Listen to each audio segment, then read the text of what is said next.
Welcome back. This is the third and last segment of the life insurance chapter in the personal finance course. There are 8 more slides, I think, 25 total we'll have gone through. And at the end of these slides, we'll have a summary too. So I hope you found this interesting so far about life insurance. It's not easy to make life insurance interesting, but I hope this is as interesting as it could be. So let's talk about who should I purchase life insurance from? Referrals always work well. Who do your friends use? Who have your parents used? Who have your spouse's family used? In terms of having had a good experience purchasing life insurance. Look for accreditations. These are as follows: Certified Financial Planner, Certified Life Underwriter, Chartered Financial Consultant, certainly Masters in Business Association, JD, a lawyer, a Certified Public Accountant, and Chartered Financial Advisor. All accreditations help show education, experience, dedication to their craft. Those things are important. Experience, look for someone who's done it for a while. When I advise clients, I have 2 master's degrees. I'm a former investment banker. I've worked distributing insurance. Now I work directly with clients doing insurance. And so I teach personal finance and finance. So I bring a depth of finance that not all insurance distributors do. And so I think I can provide more benefit to clients than the average life insurance advisor can. So look for experience. Look for somebody who guides but doesn't push you. Someone who listens to you, who asks informed questions, and who figures out what products the industry makes fit your plan, help implement your plan. That's what's key, is someone who guides, doesn't push. Someone who applies industry products well to your situation. You shouldn't feel as if they're trying to put a square peg in a round hole, that they're trying to sell you something. It doesn't sound like it works. Find someone who interprets your needs, asks questions, learns your needs, interprets them, and applies products that fit. Look for someone who sometimes leaves money on the table, somebody who doesn't always do what's in their best interest, but does what's in your best interest, with the idea being that you'll come back to them in the future for more advice in the future. And look for integrity, look for trust, look for professionalism. Your insurance advisor should be able to communicate with your attorneys, your accountants, any other advisors, professional advisors you have, and fit in just fine. Okay, how do I decide what to purchase? For most, life insurance is best used solely to provide a death benefit, meaning that most people are going to buy insurance based on the least cost premium relative to the face amount. For higher net worth people and higher earners, those who are already maximizing their qualified plan contributions in a 401k or an IRA, consider permanent life because it offers a death benefit. It lasts for the entire life, or at least it should be designed to, and has tax preferential growth on the assets inside the policy. Don't let someone try and sell you permanent life if you're young, if you have responsibilities, your earnings are still modest, and what you really need is face amount and low premium relative to the face amount. That diagnosis for that fact pattern is term insurance. But for higher net worth, higher earners, permanent life insurance can be a very good fit. For some who want to own life insurance for their entire life, permanent life insurance is also the correct choice. People who want to not own it for just 10 years and then have to get new, not own it for just 20 years and have to get new insurance, but someone who wants to own it for their entire life. Maybe someone has a medical condition, wants to buy it once, and that's it. Permanent life may fit. Get the face amount right. If the answer to the question, how do I want my surviving family to live if I pass prematurely? If the answer to that question is, I want them to live the way they do now, do the arithmetic.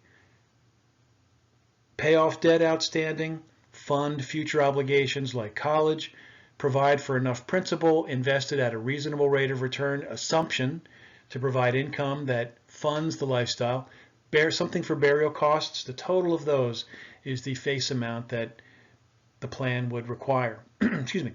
Consider cost of premium relative to the face amount, all things being equal, and the rating of the insurance carrier. The rating of the insurance carrier, higher is better than lower, all things being equal. And use an experienced and credentialed advisor who guides and advises you and doesn't push. You don't want to feel as if you're being pushed to products that may suit them or their company and not fit your plan needs.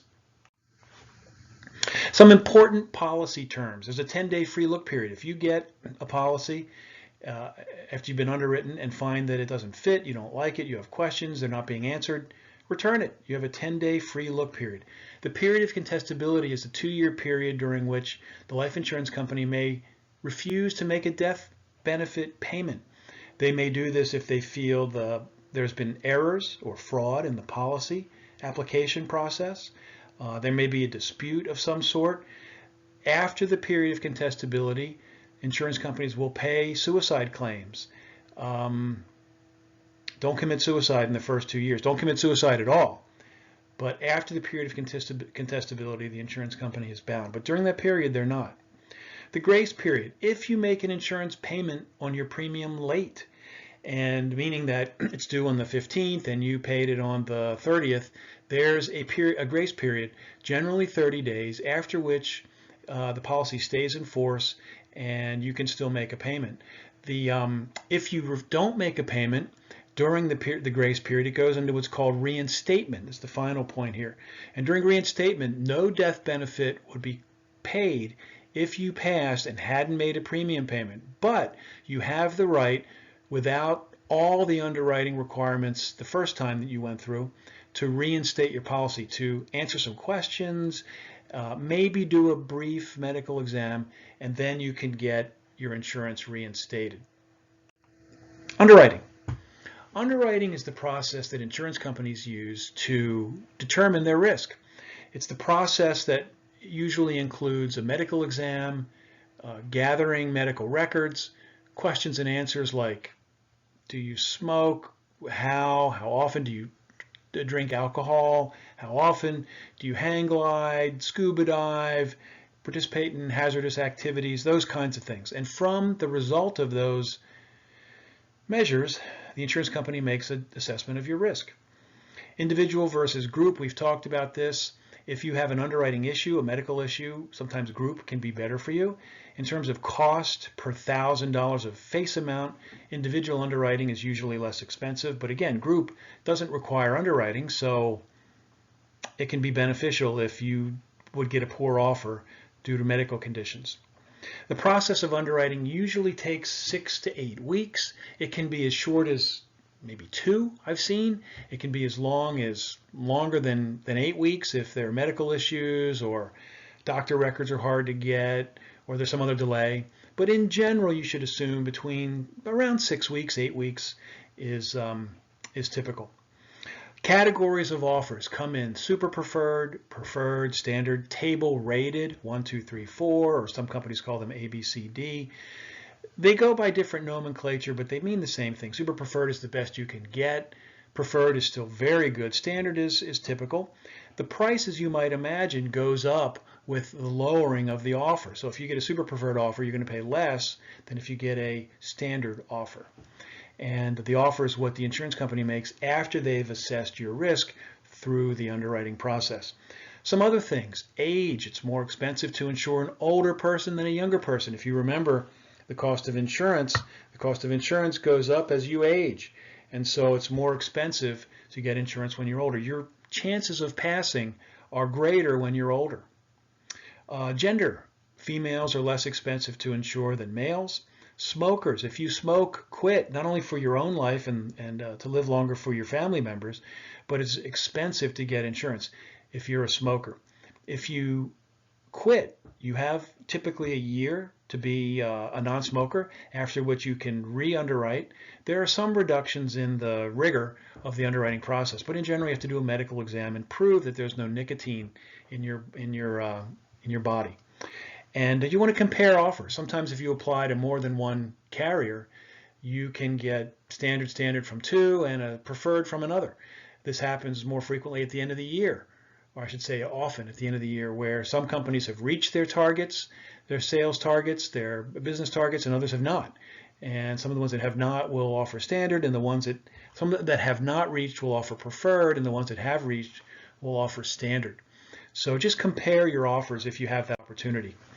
When you make a claim, you show a death certificate, you receive a payment quickly.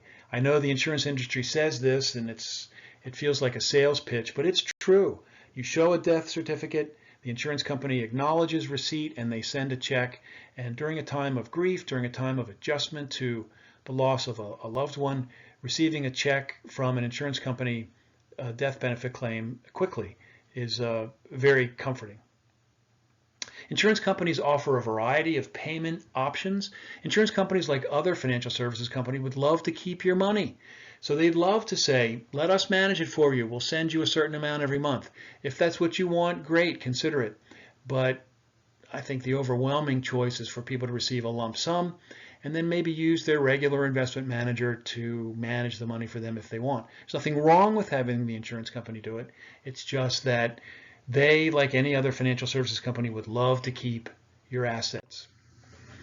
Restructuring, ongoing life insurance analysis and management, encourages adjustments to life's changes.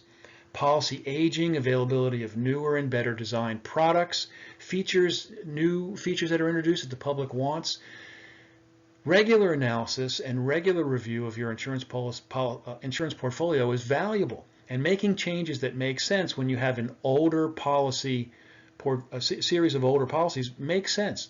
These types of changes can benefit you versus switching when your policy is a year old, 2 years old, 3 years old, and someone recommends you make a change. These changes don't always benefit you. And there's a name for that. It's called switching. But regular analysis and review, looking for new policy riders that the public wants, new policy designs, more efficient designs, more transparency in policy reporting. Those things are valuable and they can benefit you. Some sample riders: convertibility to permanent. Term insurance can be converted to permanent. You might want to do that if you find you have a medical issue and you want to own insurance for the rest of your life. Accelerated death benefit: if you find you have a terminal illness and you would like to receive part of your death benefit now while you're living versus waiting until you've passed and then your family receives it. Many people want long-term care benefits these days, and there's a very popular design of long-term care that's really in a life insurance platform that offers a death benefit if you pass, a long-term care benefit if you need long-term care, and cash back if you decide you want that. So that's a great rider to have too. And then the guarantee of no lapse. In, for example, variable universal life, permanent life insurance, there's the possibility if it's invested poorly, the investments in the policy will go to zero because of poor market activity. And that's a risk. That's why they should be reviewed regularly and changes should be made. But some policies have a guarantee that they will never lapse. And that's valuable. And this, as you might imagine, this type of rider was introduced after the tech market crash in 2001. Some other things you should know: annuities can be very well used for people that need income. They're best used when they're used for what they're designed for, which is income and guarantees of principal.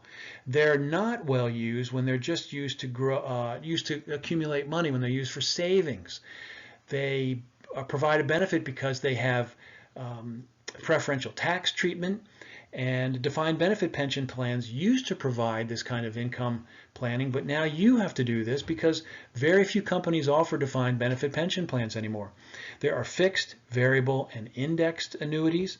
They offer guarantees of principal, which is valuable, and they can offer income and long-term care benefits. The key is that if what you want, and some people say, well, they're expensive. The financial press, it's very easy to